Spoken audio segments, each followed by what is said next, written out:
Hi friends, welcome back to Kiran studies for competitive exams.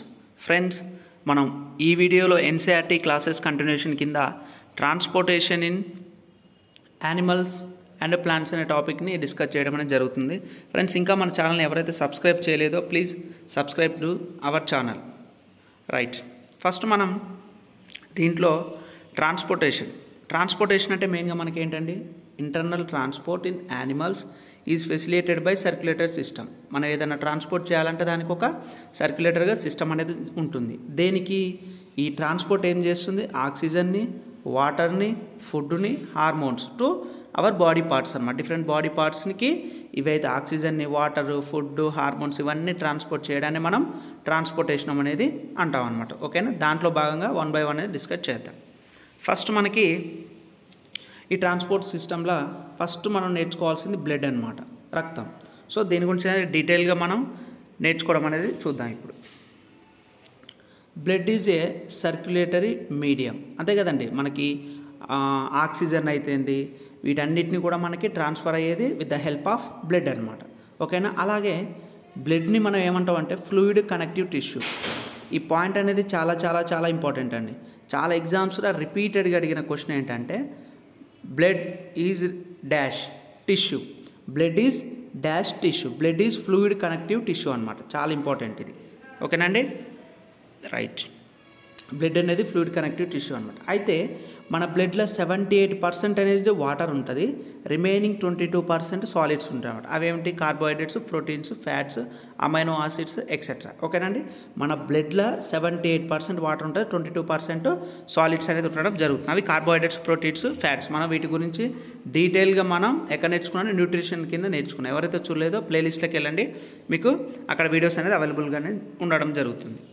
Right, అయితే blood connects different systems of body by transporting gases, digested food, hormones, waste material to different body parts. ఇవి మనకు ఒక మీడియంగా ఉండడం అనేది జరుగుతుంది మనకి blood అనేది. ఓకేనండి, రైట్. బ్లడ్ అనేది మనకి మీడియంగా ఉంటుంది ఇవన్నీ కూడా ట్రాన్స్పోర్ట్ చేయడానికి.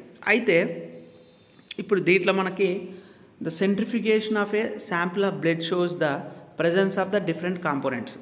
మనకి ఎగ్జామ్లో అడిగే క్వశ్చన్ ఏంటంటే ఫ్రెండ్స్, ఇప్పుడు మనకి బ్లడ్ గ్రూప్ అనేది చాలామందికి ఐడియా ఉంటుంది. మనకు ఎక్కడికైనా వెళ్ళినప్పుడు సరే మీరు ఏ బ్లడ్ గ్రూప్ అనేది అడగడం జరుగుతుంది కదా. సో దాన్ని ఎలా ఫైండ్ అవుట్ చేస్తారంటే సెంట్రిఫికేషన్ అనమాట. ఇలా మనకి ఒక బాక్స్ టైప్గా ఉంటుందండి ల్యాబ్లో, ఇలా బాక్స్ టైప్గా ఉండి శాంపుల్ని తీసుకొని ఇలా సెంట్రిఫికేషన్ అనమాట, అంటే టువర్డ్స్ అవుట్ సైడ్ ఉంటుంది అనమాట ఫోర్స్. దానివల్ల హెవియర్ పార్టికల్స్ అన్నీ బాటమ్గా ఉన్నప్పుడు ఆ సిస్టమ్ అంటే ఆ ప్రొసీజర్ ద్వారా మనకి ఏ బ్లడ్ గ్రూప్ అనేది ఫైండ్ అవుట్ చేయడం అనేది జరుగుతుంది. సో అందులో యూజ్ చేసేది ఏంటంటే సెంట్రిఫికేషన్ మెథడ్ అనమాట. అదే ఇక్కడ రాసింది, centrifugation of A sample of blood shows the presence of the different components. అందులో మనకి ఏమేమి కాంపౌండ్స్ ఉన్నాయో తెలియజేయడం అనేది జరుగుతుంది. అట్లానే బ్లడ్ గ్రూప్ అయినా సరే ఇందులో ఇప్పుడు మనకి బ్లడ్లో ఏమేమి కాంపోనెంట్స్ ఉన్నాయో చూద్దాం. నేను చెప్పాను 78% వాటర్ అని చెప్పాను, 22% సాలిడ్స్ అని చెప్పాను కదా. ఆ కాంపోనెంట్స్ ఏమేమిటి అనేది ఇప్పుడు చూద్దాం. ఓకేనా, రైట్. ఇప్పుడు కాంపోనెంట్స్ ఆఫ్ ఫుడ్ గురించి డిస్కస్ చేద్దాం. ఫస్ట్ మనకి బ్లడ్లో ఏమేమి ఉంటుందో చూద్దాం. వాటర్ ఉంటుందని చెప్పాను, రిమైనింగ్ అని చెప్పాను కదా, అవి ఆ కాంపోనెంట్స్ ఏవేంటో డీటెయిల్గా చూద్దాం. ప్లాజ్మా, బ్లడ్లో మనకి ఏముంటుందండి? ప్లాజ్మా ఉంటుంది, రెడ్ బ్లడ్ సెల్స్ ఉంటాయి, వైట్ బ్లడ్ సెల్స్ ఉంటాయి, ప్లేట్లెట్స్ ఉంటాయి. ఈ రెడ్ బ్లడ్ సెల్స్ని మనం ఎరిథ్రోసైట్స్ అంటాం, వైట్ బ్లడ్ సెల్స్ని ల్యూకోసైట్స్ అంటాం, ప్లేట్లెట్స్ని థ్రంబోసైట్స్ అని అనడం జరుగుతుంది. ఓకేనా, ఒక్కసారి ఇక్కడ మీరు పిక్చర్ని కనుక అబ్జర్వ్ చేస్తే ఫ్రెండ్స్, ఇక్కడ చూడండి, ఇగో ఇలా ఒక బీకర్ కనుక తీసుకుంటే మనం దీంట్లో మనకి మీరు అబ్జర్వ్ చేయండి, ఇక్కడ దాకా ఇది మొత్తం ప్లాజ్మా. అంటే ఒక బ్లడ్ మనకి అంటే సర్టెన్ టైం తర్వాత సెటిల్ డౌన్ అయిన తర్వాత మనకి దాంట్లో కనుక క్వాంటిటీ కనుక మనకు చూస్తే బ్లడ్లో 55% ప్లాజ్మా ఉంటుంది, రెడ్ బ్లడ్ సెల్స్ 45% ఉంటుంది, less than 1% white blood cells, platelets. అంటే దీన్ని బట్టి మీకు ఏమర్థమవుతుంది? మన బాడీలో వైట్ బ్లడ్ సెల్స్ అయినా సరే ప్లేట్లెట్స్ అయినా సరే చాలా తక్కువ క్వాంటిటీలో ఉంటాయి. ఇగో చూడండి, ఇగో లెస్ దాన్ 1% ఉంటాయి అన్నమాట. ప్లాజ్మా 55% ఉంటుంది, రెడ్ బ్లడ్ సెల్స్ 45% ఉంటుంది, white blood cells platelets less than 1%. చాలా చాలా ఇంపార్టెంట్. మనం చాలామంది ఏమనుకుంటారంటే సేమ్ క్వాంటిటీ ఉంటుంది అనుకుంటారు. రెడ్ బ్లడ్ సెల్స్ ఎంత క్వాంటిటీ ఉందో వైట్ బ్లడ్ సెల్స్ కూడా సేమ్ క్వాంటిటీ ఉంటుంది అనుకుంటే అది చాలా తప్పండి. చాలామందికి తెలియని విషయం కూడా అదే. ఇది ఈ డయాగ్రామ్ అనేది మీకు చాలా క్లియర్గా కనుక మీరు అర్థం చేసుకుంటే మన బ్లడ్లో ఏ క్వాంటిటీ ఎంత ఉన్నది ఇక్కడ మనకు క్లియర్గా అర్థమవుతుంది. ప్లాస్మా అనేది 55% ఉంటే red blood cells 45%, white blood cells and platelets రెండు కలిపి కూడా లెస్ దాన్ 1%. అయితే మనకి ఈ రెడ్ బ్లడ్ సెల్స్ అనేది మోస్ట్ డెన్స్ బాటమ్ అనమాట. కొంచెం హెవీగా ఉండడం వల్ల ఇవి ఎక్కడ సెటిల్ డౌన్ అవుతుందండి, మనకి బాటంలో సెటిల్ డౌన్ అనేది జరగడం జరుగుతుంది. ఓకేనా. ఇప్పుడు 1 by 1 టాపిక్ మన 1 by 1 ఈ బ్లడ్లో ఉన్న కాంపోనెంట్స్ గురించి డిస్కస్ అనేది చేద్దాం. ఓకేనండి. రైట్. ఫస్ట్ ఏంటిది ప్లాస్మా అని చెప్పాను. మన ప్లాస్మా ఎంత అని చెప్పాను, ప్లాస్మాలో 55% ఉంటుందని చెప్పాను. 55% ప్లాస్మా ఉంటుంది. సో ఆ ప్లాస్మాలో మనకి వాటర్ క్వాంటిటీ ఎంత ఉంటుంది, రిమైనింగ్ ఎంత ఉంటుందో చూద్దాం. అందులో 90% అనేది వాటర్ ఉండడం జరుగుతుంది. 90%. Remaining 8% proteins, 2% electrolytes, hormones, nutritions అనేవి ఉండడం జరుగుతుంది. ఓకేనండి. ప్లాస్మాలో కూడా 90%. మీకు డౌట్ రావచ్చు, బ్రదర్ మరి బ్లడ్లో మనకి 78% వాటరు, 22% లిక్విడ్స్ అనేది సాలిడ్స్ ఉండడం అనేది జరగడం చెప్పారు కదా, మరి ఇప్పుడు ఇది ఏంటంటే రైట్. అందులో మనకి బ్లడ్లో కాంపోనెంట్స్ గురించి మనం డిస్కస్ చేయడం అనేది జరుగుతుంది ఇక్కడ. సో అందుకే ఈ ప్లాస్మాలో మనం ఇండివిజువల్గా తీసుకోవాలన్నమాట. మనకి ఇది బ్లడ్లో ఉండే ఒక కాంపోనెంట్. సో దాంట్లో కూడా వాటర్ ఉంటుంది కదా. మనకు ఓవరాల్గా చెప్పేటప్పుడు నేను బ్లడ్లో ఇలా చెప్పాను, అప్పుడు ఇండివిజువల్గా చెప్పేటప్పుడు ఈ ప్లాస్మాలో మనం తీసుకున్నప్పుడు 90% వాటర్, 8% ప్రోటీన్స్, 2% ఎలక్ట్రోలైట్. కన్ఫ్యూజ్ మాత్రం అవుతుంది. ఓకేనా. రైట్. మరి ఈ ప్లాస్మాలో మనం ఇవి ఏంటంటే 1 by 1 చూద్దాం. వీటిని ఎక్స్ట్రా సెల్యులర్ మ్యాట్రిక్స్ అనడం జరుగుతుంది. దేనండి ఎక్స్ట్రా సెల్యులర్ మ్యాట్రిక్స్ అని ప్లాస్మా అనడం జరుగుతుంది. ఈ ఫ్లూయిడ్ మ్యాట్రిక్స్ అని which blood cells are embedded అనమాట. ఈ సెల్స్ అనేవి కూడా ఎంబెడెడ్గా దగ్గరగా అనేది ఎక్స్ట్రా సెల్యులర్ మ్యాట్రిక్స్ మోడల్లో ఉండడం జరుగుతుంది. ఎగ్జామ్ అడిగే ఛాన్సెస్ ఉన్నాయండి. ఎక్స్ట్రా సెల్యులర్ మ్యాట్రిక్స్ అనేది డాష్ అంటాం. అది ప్లాస్మానా, రెడ్ బ్లడ్ సెల్సా, వైట్ బ్లడ్ సెల్సా, ఏంటిదండి ప్లాస్మా అనమాట. ఓకేనా. రైట్. నెక్స్ట్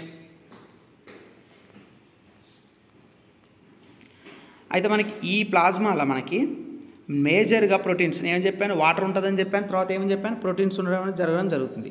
మేజర్గా ప్రోటీన్స్ అనేది ప్లాస్మాలో ఏమేమి ఉంటాయి చాలా చాలా ఇంపార్టెంట్. రిపీటెడ్గా ఎగ్జామ్లు అడుగుతున్నారండి వీటి మీద. సో అవి ఏంటనేది క్లియర్గా నేర్చుకోండి. ఇప్పుడు మనకి ప్లాస్మాలో ఇక్కడ నేను ఏం డిస్కస్ చేస్తున్నానండి, బ్లడ్లో ఉన్న కాంపోనెంట్స్ ఏంటి, ఫస్ట్ ప్లాస్మా గురించి చెప్తున్నాను. ఆ ప్లాస్మాలో మనకి ఏమున్నది, ప్రోటీన్స్ ఏమున్నాయో డిస్కస్ చేయడం జరుగుతుంది. అందులో ఫస్ట్ ఏంటి ఫైబ్రినోజిన్.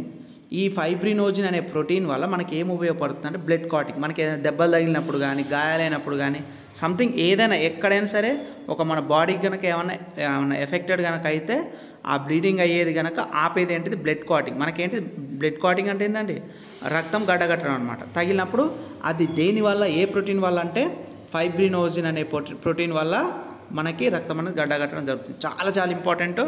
ఇదే మనకి చాలా ఎగ్జామినేషన్లో డైరెక్ట్గా అడిగిన క్వశ్చన్. ఫైబ్రినోజిన్ ప్రోటీన్ వల్ల ఏం జరుగుతుంది, వాటి దీనిలో యూజ్ ఏంటంటే బ్లడ్ అనేది క్లాటింగ్, రక్తం గడ్డగట్టడానికి ఉపయోగపడుతుంది. ఓకేనండి. రైట్. నెక్స్ట్ గ్లూబులిన్. నెక్స్ట్ ఏంటంటే ప్రోటీన్ గ్లూబులిన్. ఈ గ్లూబులిన్ వల్ల డిఫెన్స్ మెకానిజమ్స్ ఆఫ్ బాడీ, అంటే మనకి ఏదైనా బ్యాక్టీరియా, వైరస్ కానీ ఇంకేదైనా సంథింగ్ బాడీకి కనుక అటాక్ అయితే దాన్ని డిఫెన్స్ అనమాట, వాటి నుంచి మనల్ని కాపాడేది అనమాట. అవేంటిదంటే గ్లూబులిన్ అనమాట. అర్థమైందా. ఫైబ్రినోజిన్ ఏమో బ్లడ్ క్లాటింగ్ అయితే గ్లూబులిన్ ఏంటి డిఫెన్స్ చేస్తుంది అంట, మెకానిజం ఆఫ్ బాడీ, మన బాడీని రక్షిస్తుంది. ఇతరుల హానికరమైన ఏమైనా ఉంటే వాటి నుంచి మన బాడీని రక్షించేది అంటాం గ్లూబులిన్ అనమాట. నెక్స్ట్ ఏంటిదంటే ఆల్బుమిన్. నెక్స్ట్ ఏంటిది ఆల్బుమిన్. చాలా చాలా ఇంపార్టెంట్. 3 ఉంటాయి. ఏమేంటిది మనం చూసుకున్నాం కదండి. ఈ 3 ఫైబ్రినోజిన్, గ్లూబులిన్, ఆల్బుమిన్. ఈ ఆల్బుమిన్ అనేది ఆస్మోటిక్, వాటర్ అనేది బ్యాలెన్స్ చేయడం జరుగుతుంది. మన బాడీలో వాటర్ బ్యాలెన్స్ చేసేది ఏంటిదంటే ఆల్బుమిన్. గ్లూబులిన్ అనేది ఏం చేస్తుంది మనకి డిఫెన్స్ అనమాట, mechanism డిఫెన్స్గా.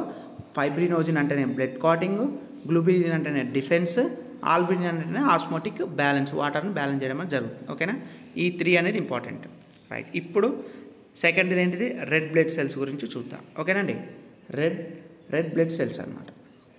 So most abundant cells in body. నేను చెప్పాను కదండి, ఇందాక కూడా చెప్పాను నేను. 45% మన బ్లడ్లో ఏముంటుందండి, రెడ్ బ్లడ్ సెల్స్ ఉంటుంది. 55% అంటే 55 కాదు కానీ 54% ఏముంటుంది మనకి ప్లాస్మా ఉంటుంది. మనకి లెస్ దాన్ ఇప్పుడు ఏంటి మనకి నెక్స్ట్ రెడ్ బ్లడ్ సెల్స్ కదా, most abundant cells in blood. మనకు బాడీలో ఎక్కువగా అవైలబుల్ అయ్యేది రెడ్ బ్లడ్ సెల్స్ అనమాట. అవి ఎంతంటే 5 million RBCs are present per microlitre of blood. ఒక చిన్న మైక్రోలీటర్లో మనకి 5 మిలియన్ రెడ్ బ్లడ్ సెల్స్ అనేది ఉండడం జరుగుతుంది. వీటిని small cells without nucleus, ETP nucleus అనేది ఉండదు. చాలా చాలా ఇంపార్టెంట్. మనకి రెడ్ బ్లడ్ సెల్స్కి న్యూక్లియస్ అనేది ఉండదు, వితౌట్ న్యూక్లియస్. కానీ వైట్ బ్లడ్ సెల్స్కి అనేది న్యూక్లియస్ ఉంటుంది. దాని గురించి చెప్పుకున్నప్పుడు డిస్కస్ చేయాలి. ఇక్కడ మీరు గుర్తుపెట్టుకోవాల్సింది వైట్ బ్లడ్ సెల్స్కి న్యూక్లియస్ అనేది ఉండదు. ఓకేనా? So right. మరి ఈ రెడ్ బ్లడ్ సెల్స్ ఏం చేస్తారంటే carry oxygen from lungs to different parts of the body due to ఆర్బీస్ present haemoglobin binds oxygen to carry. ఓకేనా? మనకి ఆక్సిజన్ అనేది క్యారీ చేసేది ఏంటిదండి? Red blood cells with the help of దేనివల్ల? హిమోగ్లోబిన్ వల్ల. ఇది కూడా చాలా చాలా ఇంపార్టెంట్ మనకి. ఓకేనా? ఎగ్జామ్ పాయింట్ ఆఫ్ వ్యూలా మనకి హిమోగ్లోబిన్ అనేది ఉండడం వల్ల రెడ్ బ్లడ్ సెల్స్ అవి ఆక్సిజన్ అనేది క్యారీ చేస్తున్నాయి లంగ్స్ నుంచి బాడీ పార్ట్స్కి. ఓకేనా? రైట్. మరి ఈ red blood cells produced in bone marrow from stem cells. ఓకేనా? ఈ స్టెమ్ సెల్స్ అనేది మనకి మనం జెనెటిక్స్ గురించి చెప్పుకున్నప్పుడు క్లియర్గా డిస్కస్ చేద్దామండి వీటి గురించి. ఓకేనా? రైట్. మనకి ఈ స్టెమ్ సెల్స్ నుంచి మనకి బోన్ మ్యారో అనేది ప్రొడ్యూస్ అవుతుంది. అక్కడ రెడ్ బ్లడ్ సెల్స్ అనేది ప్రొడ్యూస్ అనేది జరగడం జరుగుతుంది. ఇంకా ఏంటంటే next average life span of 120 days. మనకి రెడ్ బ్లడ్ సెల్స్కి యావరేజ్గా ఎన్ని రోజులు వీటికి జీవితకాలం అంటే 128 డేస్. మరి ఇవి చనిపోయిన తర్వాత ఎక్కడ ఉంటాయంటే ప్లేహం అనమాట. ఈ ప్లేహంలో red blood cells graveyard అనమాట. రెడ్ బ్లడ్ సెల్స్కి గ్రేవ్ యాడ్ అంటే ప్లేహం అనమాట. ఓకేనా? Spleen. Right. Next white blood cells. Next ఏంటండి? White blood cells. చెప్పుకున్నాం కదా మనకి రెడ్ బ్లడ్ సెల్స్కి న్యూక్లియస్ ఉంటుంది, కానీ న్యూక్లియేటెడ్ కలర్లెస్ సెల్స్. ఏంటి? వైట్ బ్లడ్ సెల్స్కి అనేది న్యూక్లియస్ అనేది ఉండడం జరుగుతుంది. ఓకేనా? మరి వీటి వల్ల యూజ్ ఏంటి మనకి? వైట్ బ్లడ్ సెల్స్ మనకి రెడ్ బ్లడ్ సెల్స్ నేను ఏమని చెప్పాను? రెడ్ బ్లడ్ సెల్స్ వల్ల మనకి ఆక్సిజన్ అనేది క్యారీ చేస్తుంది లంగ్స్ నుంచి body parts with the help of haemoglobin. మరి ఈ వైట్ బ్లడ్ సెల్స్ వల్ల మనకి ఏంటనేది ఇప్పుడు చూద్దాం. ఓకేనా? Help of fight infected and builds the immune system of our body. ఓకేనా? ఇమ్యూన్ సిస్టమ్కి మనకి సపోర్ట్ చేయడం అనేది జరుగుతుంది. ఇమ్యూన్ సిస్టమ్ పెంచడానికి వైట్ బ్లడ్ సెల్స్ అనేది ఉపయోగపడడం అనేది జరుగుతుంది. మరి వీటి యొక్క లైఫ్ టైం కూడా ఉండాలి కదా, 3 to 4 డేస్ అనమాట. ఆన్ అండ్ యావరేజ్గా వైట్ బ్లడ్ సెల్స్ యొక్క జీవితకాలం ఎంత అండి? 3 to 4 డేస్. ఓకేనా? రైట్. నెక్స్ట్ ఇంకొక చిన్నది ఉందండి. అదేంటిదంటే ప్లేట్లెట్స్ అనమాట. చెప్పుకున్నాం కదా ప్లేట్లెట్స్ వైట్ బ్లడ్ సెల్స్ మన బాడీలో చాలా తక్కువ క్వాంటిటీలు ఉంటాయి. ఇవేంటి? With the help of blood clotting. నేను చెప్పాను ప్లాజ్మాలో కూడా ఒకటి ఫైబ్రినోజన్ వల్ల కూడా బ్లడ్ క్లాటింగ్ అని చెప్పాము. అదే కాకుండా ఈ ప్లేట్లెట్స్ వల్ల చాలా చాలా ఇంపార్టెంట్ మేజర్గా బ్లడ్ క్లాటింగ్ అనమాట. Produce by the large bone marrow cells megakaryocytes అనమాట. ఓకేనా? ఎక్కడ ప్రొడ్యూస్ అవుతాయంటే లార్జ్ బోన్ మ్యారో సెల్స్లలో మెగా క్రయోసైట్స్ ప్రొడ్యూస్ అనేది జరగడం జరుగుతుంది. ఓకేనా? ఇవి మనకి డిఫరెన్స్ అనమాట. ఏది? ప్లాజ్మాకి, రెడ్ బ్లడ్ సెల్స్కి, వైట్ బ్లడ్ సెల్స్కి. అదేవిధంగా నెక్స్ట్ ఏంటిది? ప్లేట్లెట్స్ అనమాట. ఓకేనా? ఇవన్నీ చాలా చాలా ఇంపార్టెంట్. ఈ డిఫరెన్స్ కన్నా మనకు అర్థమైతే బ్లడ్లో చాలా ఈజీగా ఆన్సర్ చేయడానికి జరుగుతుంది. ఓకేనా?